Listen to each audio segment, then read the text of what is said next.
How to use a correlative conjunction in a sentence.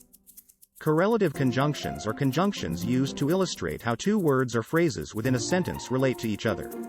And they always come in pairs like this. Let's add a correlative conjunction pair into this sentence. My mom is a good teacher, she is an amazing artist too. The correlative conjunction that we could use as not only and but.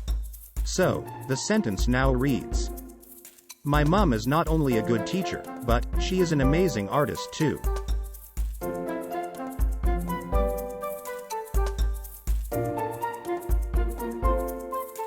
Follow and like for more sentence example videos like this.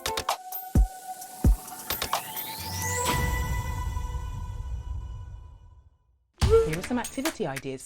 Relative pronouns in a sentence. Did you know you could do this? Students writing.